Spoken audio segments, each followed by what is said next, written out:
मौजूद है गोरखपुर के रेलवे जीएम कार्यालय के पास और हमारे साथ पूर्वांचल के गांधी हैं जो बहुत सारे मुद्दों को लेकर के लगातार आंदोलन भी कर रहे हैं, लोगों के बीच में जाकर के उसको जागरूक भी कर रहे हैं कि आपकी जो मांग है और उससे जो आपके अंदर जो आपकी भलाई होने वाली है उन सारी चीज़ों के ऊपर बखूबी तरीके से ये बता रहे हैं। आज हम इनके साथ आए हुए हैं, इनसे बातचीत करेंगे आखिर इनकी क्या मुद्दे हैं और किन मुद्दों को लेकर के आज आप धरना पे बैठे हुए हैं और बातचीत करके इन सारी चीज़ों के ऊपर हम अपडेट लेंगे। आज आप रेलवे ये ऑफिस के ठीक सामने आखिर क्या बात है? देखिए, मैं ये कह रहा हूँ कि पुरानी पैसेंजर गाड़ियाँ, पुरानी मेल एक्सप्रेस गाड़ियाँ वापस कर दी जाए। पुराने किराए पर जो पुराना किराया था, कोरोना के पहले का किराया, वह लागू कर दिया जाए। इसलिए कि 95% यात्री मेल गाड़ियों में, पुरानी मेल गाड़ियों में और पैसेंजर गाड़ियों में चलते थे। अब तो इन्होंने उसको बंद करके उसको स्पेशल गाड़ियों में तब्दील कर दिया या उन गाड़ियों को, तमाम गाड़ियों को बंद कर दिया और पैसेंजर गाड़ियों को ही इन्होंने सीधे मेल में तब्दील कर दिया और किराए में 3 गुने की वृद्धि। जैसे देवरिया का किराया 8 रुपये से 10 रुपये था और अब किराया मिनिमम 30 रुपया इन्होंने कर दिया है। छोटी छोटी स्टेशन पर पैसेंजर गाड़ियां रुकती थीं, उन स्टेशन पर जाने वाले यात्री रुकते थे, जाते थे और इन पैसेंजर गाड़ियों में स्थानीय अर्थव्यवस्था, लोगों की स्थानीय अर्थव्यवस्था, हिंदुस्तानवा की अर्थव्यवस्था डगरती थी। मैं एक उदाहरण से समझाता हूँ। यहीं चौरी चौरा है, यहीं कैंपियरगंज है, पीपीगंज है। यहाँ से सब्जी बेचने वाले, दूध बेचने वाले, तरकारी बेचने वाले, तमाम छोटा छोटा अपना उत्पाद बेचने वाले लेके बाज़ारों में आते थे और बेच के अपने परिवार में जाते थे। अपने परिवार का भरण पोषण, शिक्षा दीक्षा अपने बेटी के हाथ पीले करते थे। और मजदूर 50 किलोमीटर से महानगरों में आता था मजदूरी करने, जैसे देवरिया से, बस्ती से मजदूरी करके और वापस चला जाता था। 10 दूनी 20 रुपये में चला जाता था। और आज स्थिति यह है कि इन लोगों ने इन गाड़ियों को बंद करके और हमारे और 95% गरीब हिंदुस्तान के लोगों का पैर काट लिया है। और क्या एक वंदे भारत से यात्रा हो जाएगी? और जिनके पास 1 रुपये नहीं है वो कैसे यात्रा करेंगे, क्या करेंगे, कैसे जाएंगे? मैं ये सवाल इनसे करने आया। आपने अपने ज्ञापन में लिखा है कि 15 अगस्त और 15 सितंबर यानी कि 2 बार ज्ञापन सौंप चुके हैं जी, और तीसरे बार देने जा रहे हैं। तो अभी पिछले 2 ज्ञापनों का क्या प्रतिक्रिया रहा? कोई प्रतिक्रिया नहीं है। जो रिस्पेक्टेड जीएम साहब हैं, इन्होंने नोटिस लेना भी उचित नहीं समझा। ये कोठरियाँ हमारे श्रम से बनी हैं, हमारे टैक्स से बनी हैं, हमारे किराए के उससे बनी हैं। इसमें बैठ के वेतन वो हमारे पैसे का लेते हैं। हमारे श्रम से, हमारे टैक्स के पैसे से इनका सब कुछ चलता है और हमारे आने जाने की इनको परवाह नहीं है। इन्होंने सारी पैसेंजर गाड़ियां बंद कर दी, इन्होंने मेल गाड़ियां बंद कर दी, किराए में 3 गुने की वृद्धि कर दी। इनको समझ में नहीं आता कि हिंदुस्तान कैसे चलेगा। सारा काम हमारी कमाई से, हमारे टैक्स के पैसे से और किराए के पैसे से इनकी व्यवस्था चलती है। और यह आदेश जैसे मानते हैं, मंत्री के आदेश पर इन्होंने पूरी गाड़ियां बंद कर दी। एक वंदे भारत से क्या हिसाब किताब चल जाएगा? ये जवाब नहीं देते। तीसरा ज्ञापन देने आ जाया हूँ।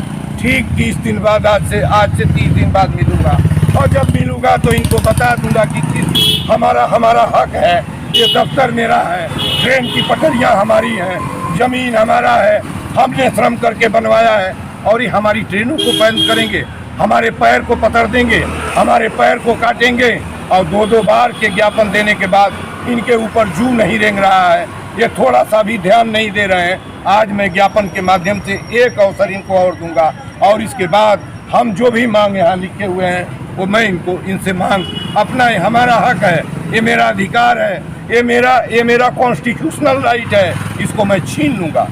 आपने लिखा है कि एनईआर के अंतर्गत जितने भी रेल से संबंधित तथ्य हैं जिनका निजीकरण हुआ है उनको फिर से सार्वजनिक किया जाए जी। ऐसा लग रहा है कि संभव है? ये क्या बात करते हैं आप? जिन लोगों ने, आप यदि ये संभव नहीं है तो बेच देना संभव था, वापस लेना संभव नहीं है। जरा आप सोचिए, बिगाड़ना इतना आसान है और बनाना आपके लिए कठिन है। बनी हुई चीज़ को आपने बेचा है, प्रिम्बल ऑफ कॉन्स्टिट्यूशन में, प्रिम्बल ऑफ इंडियन कॉन्स्टिट्यूशन में आप देखिए कि वहाँ प्राइवेट शब्द का कोई उल्लेख नहीं है। वहाँ जिस शब्द का उल्लेख है सोशलिज्म का उल्लेख है। आपको धड़ाधड़ बेचने में अच्छा लग रहा था, माना कि ये पॉलिसी गवर्नमेंट की है, माना कि ये मंत्रालय की पॉलिसी है, बेच देंगे। आप आखिर क्या कर रहे हैं? आपका कोई दायित्व तो है कि नहीं है? रेल को बेच देंगे, सब कुछ बेच देंगे, तो आप बैठे कैसे रहेंगे? क्यों नहीं आप अपने को बेच देते? क्यों नहीं आप यहाँ से दफ्तर छोड़ के चले जाते? क्या करने के लिए बैठे हैं? मंत्री कहेगा तो आप रेल बेच देंगे, मंत्री कहेगा तो एनईआर बेच देंगे। दो विज्ञापनों की तरह अगर इस विज्ञापन को भी नजरअंदाज कर दिया गया तो क्या करेंगे? सत्याग्रह करूंगा, नहीं चलने दूंगा इनकी ट्रेनों को, नहीं बैठने दूंगा इनको दफ्तर में। मैं बार बार प्रशासन से भी कह रहा हूँ, आज मैं पुनः एक कलेक्टर साहब को चिट्ठी लिखूंगा और इनको पुनः इस ज्ञापन के बाद चिट्ठी लिखूंगा कि कम से कम अभी होश में आए, अभी सोचें। हम मृदुता के साथ हम बराबर इनसे रिक्वेस्ट के तरीके से कह रहे हैं कि ज्ञापन पर ध्यान दीजिए। ये ज्ञापन पर ध्यान नहीं देते, ये तानाशाह हुकूमत की तरह काम कर रहे हैं। ये आए हैं लोक सेवक के रूप में, संघ लोक सेवा से आए हैं, लोगों की सेवा के लिए आए हैं। ट्रेनों को बंद करेंगे, यही शपथ लेके आए हैं। ट्रेनों को बंद करना, किराए बढ़ाना, यही इतना इनके जिम्मे रह गया है। और इनके जिम्मे पैसेंजर गाड़ियां, मेल गाड़ियां, बिना किराए की गाड़ियां गरीबों के लिए इनके पास विजन नहीं है। मेरे पास तो एक पैसे नहीं है और 80 करोड़ लोगों के पास जो 5 किलो अनाज में अपनी जीवन की तलाश करते हैं, जिनके जेब में एक नए पैसे नहीं है, उनको कहीं जाना हो तो कैसे जाएगा? ये मांग मैंने गवर्नमेंट ऑफ इंडिया से रखा है, लेकिन ये मांग इनके जिम्मेदारी का मांग है कि पैसेंजर गाड़ियां ट्रैक पर डगरा दें, पुरानी मेल गाड़ियां आने किराए पर चला दें। मनमाने ढंग से आप इस तरीके से बस हमारे अधिकार को छीन लेंगे? क्या ये राइट है कि हमारे अधिकार को आप छीन लें? और छीन लेंगे तो मुझे छीनने आता है, मैं आपसे छीन लूंगा, वो मेरा मौलिक अधिकार है, मुझे छीनने का ढंग है। मैं जानता हूं कि कैसे ले लिया जाएगा, उसमें कुछ कहना नहीं है। 2 ज्ञापन के बाद ये तीसरा ज्ञापन है, ये मृदुता का प्रश्न है। मैंने सभी तीनों ही ज्ञापनों में आज भी मैं उसी शराफत का परिचय दे रहा हूँ। ये भवन मेरा है, ये मेरे पैसे से, इधर आइए मिश्रा जी, ये मेरे पैसे से बना हुआ घर है, ये इनके पैसे का नहीं है। रेल मंत्री के पैसे से, इन रेल मंत्री के घर के पैसे से इनका वेतन नहीं आता है, एनईआर के खजाने से जाता है, हमारे किराए के पैसे से जाता है, हमारे कमाई के टैक्स के पैसे से जाता है। इन्होंने पैसेंजर गाड़ियाँ क्यों बंद कर दी? इन्होंने पुरानी मेल गाड़ियाँ किसके कहने पर बंद कर दी? और ट्रैक पर क्यों नहीं चलेगी? पुराने किराए पर क्यों नहीं चलेगी? आप इतने बड़े वेतन लेके जाते हैं और सब कुछ बंद करते हैं। यदि आप सब कुछ बेचने पर आमादा है तो अपनी सीट भी क्यों नहीं बेच देते? क्यों नहीं वापस हो जाते इन दफ्तरों से? इसमें कौन सी बेतुकी बात मैं कर रहा हूँ? सारी तुकी बातें कर रहा हूँ। और आपको ये समझ लेना है कि इन अधिकारों पर अब विचार कर लीजिएगा। ये तीसरा ज्ञापन था। मेल जो ट्रेनें चलाई जा रही हैं उसमें बेहतर क्वालिटी की व्यवस्थाएं दी जा रही हैं, तो उससे क्या दिक्कत है? कितनी बेहतर, कितना किराया है, कितना पैसा कमाते हैं आप वंदे भारत में चलने लायक हैं? 800 रुपया रखे हैं, 500, 100, 125 रुपये आपको नसीब नहीं होता कि हम 125 में हम जो है इंटरसिटी का टिकट कटवा सके। और बेहतर हमको बैठ के जाने की ट्रेन चाहिए, हमको उड़ के आसमान वाली ट्रेन नहीं चाहिए, हमको वातानुकूलित नहीं चाहिए।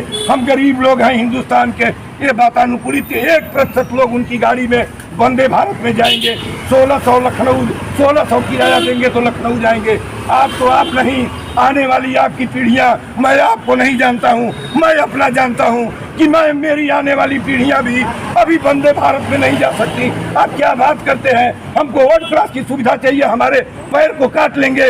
1% लोग उन ट्रेनों में जाएंगे और आप वंदे भारत का लालच दिखा रहे हैं। हमारी पैसेंजर गाड़ियां क्यों रोक दी गई? हमारी मेल गाड़ियां को क्यों बंद किया गया? किस क्रूर हुकूमत ने बंद किया?